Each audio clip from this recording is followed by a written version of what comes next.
Jax Jones, I hate to start this on such a disappointing note, but I am severely disappointed right now. Why? First of all, it's great seeing you again. We've got technical issues I already. disappeared. See that? Yo. So, I ordered one of the big furry bucket hats to wear for this interview, and it's not coming until like 10 o'clock tonight. I'm going to make up for it right now. But there's no way to make up for it if I can't have one. Ah! I'll wear mine. Sure, just shove my nose in it, Jax Jones. Thanks. Someone's got to bring the party.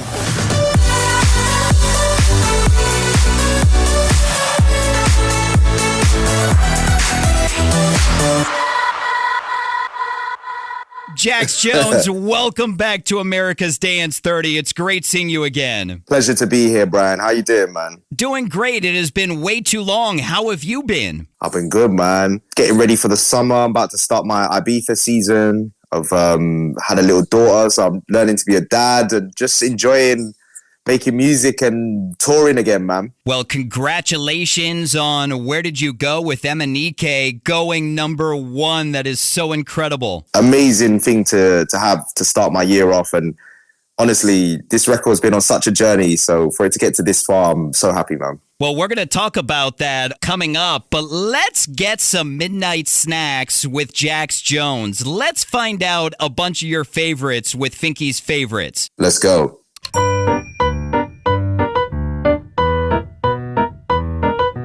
Of course, Midnight Snacks is a part of the Jax Jones brand. What is Jax Jones' favorite midnight snack?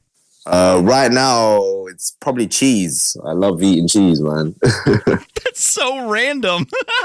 If you eat cheese before you go to sleep, you have different types of dreams. So if you're eating like a Stilton or Brie, it can affect the quality or perhaps the intensity of your dreams. Just a little tip. It's kind of like eating chocolate before you go to bed. Those dreams are intense.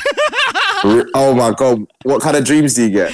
Well, I have very vivid dreams when I eat chocolate before bed. So there's chances I could kill somebody in my dreams. Oh my days. I mean, in my dreams, when after eating cheeses, become like a secret agent and stuff, man. So maybe you need to try the cheese, Brian. I definitely need to switch to cheese. Get off the chocolate and try the cheese. Right. Yeah. Now, of course, Jax Jones isn't your real name. I saw an interview that you did where you said that you changed it because people couldn't pronounce your real name. Is that the case? That was definitely a thing. Like my real name's Timochin. And it's just one of those things. People, when you have a name that's different, I guess people are always asked to shorten it and stuff like that. But now I'm older, I'm like, yeah, my name's Timochin. But it's cool to have a stage name because it's like a different persona. Do you know what I mean? And in the UK, we have a slang called being on your Jax Jones, which means to do something on your own. And that's why I called myself Jax Jones, because it was the first time musically I was representing myself for myself. So, yeah, it was special in that way. Well, a lot of people ask me if Brian Fink is a stage name because Fink, who the hell would have a name like that? But it's actually my real name. I kept it because I wanted everybody from high school to know that I was on the radio. So I kept my real name. What is your favorite part of your real name? Oh, man. So my middle name, because I'm half Chinese, my middle name is Gonghua. And that translates in Chinese, like great Chinese. So like someone who's like legendary. It's cool, man. Thanks, Mum, for giving me that. That's a great, absolutely. A little tidbit for you. My first name is the same as Genghis Khan. Wait, Timochin? How does that have to do with Genghis Khan? That's his real name, is Timochin. Is that where your mom got it from? Yeah, she was it's a Turkish name, but it shares the same name as him. It's quite a common Turkish name. I can't believe the stuff we're learning right now. This is awesome. #1 dance record, history lesson. Right. Now, of course, your new label that you just founded is Woo Good. Do you have a favorite release on the new label yet?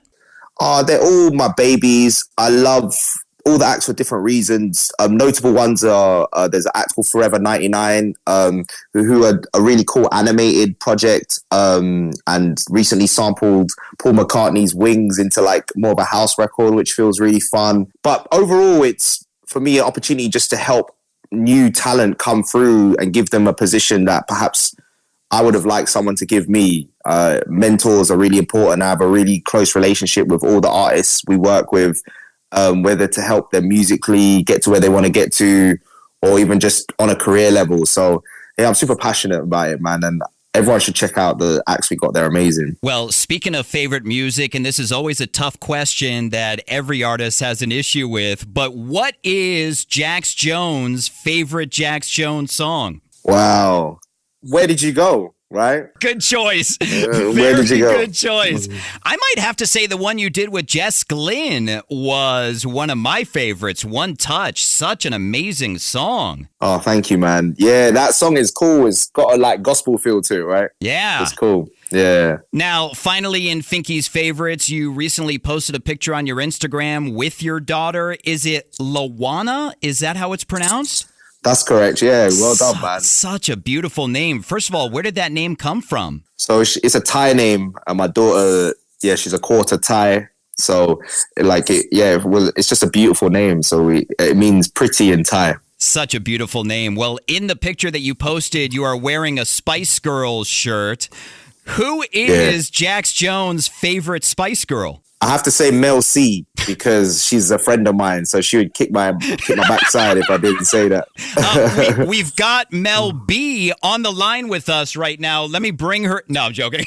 Oh, man. Well, let's talk. Where did you go with MNEK? Congratulations on it going #1. You said it was a crazy journey with the song. How was the song born? So it was born during lockdown over here in England, and I just was listening to a lot of happy music, like just trying to find inspiration, which was in what was otherwise quite a mundane time. So that involved a lot of Euro house. So think like Hadaway, What Is Love, classics like that. And then the kind of 2000s R&B meets electronic music era, like Akon and that like Chris Brown Forever time.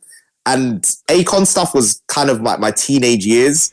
And then like Hadaway is obviously classic house music, crossover house music. I just started to combine the two, started messing around, and Where Did You Go was born out of that. And I remember just being so happy making it. And during lockdown, it was my whole family's favorite song. We were just partying to it. So I knew it had something special. And MNEK sounds amazing on it. He really brought it to life. So I'm happy at the way it turned out, man. Yeah, you guys both killed it on the song. Now, something I love to find out is how many different versions there are of a song. So when you... Holy crap, Yo. I need a still of your face. That is a meme. Yeah. So when you first started working on it in lockdown till it was finally done, how many different versions were there? So I started the song in January last year, and I finished it in November. Wow. So it took me 11 months. I must have about 140 versions of the record.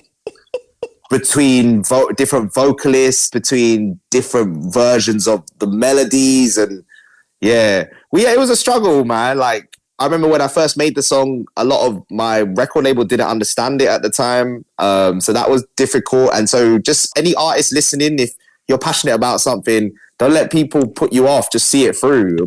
It'll be worth it in the end. Your record label that's in the green room right now is trying to cancel this video at this very moment. Now, is that normal for your songs that there are so many versions, or are they normally quicker? For a crossover record, that I want to reach a lot of people, it's, I tend to make sure that it's got every idea that I can think of, I've tried. I'm definitely a type of person that once it's out, I don't want to feel like, I wish I'd tried this. Do you know what I mean? I know I've done every single thing. And so I'm super happy with where it's at. And I would call it like a whiskey, it's been distilled to its perfect temperature. Do you know what I'm saying? Or like when you drink a wine, it's just at the perfect 15 degrees to pour. That's how I try to get the songs. But for club music, I tend to be less precious. That's more about a feeling. Where Did You Go started off as a feeling, but the process of distilling it definitely takes a little longer. Well, it's definitely a great 1979 Cabernet Sauvignon. Awesome job. There we go.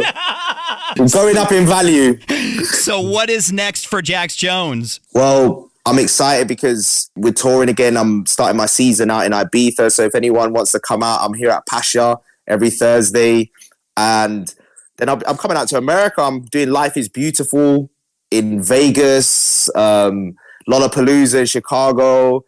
So it'll be great to come back out to the States. It's been a long, long time. It has been way too long. It's going to be great having you back in the States. Jax Jones, congratulations on another #1.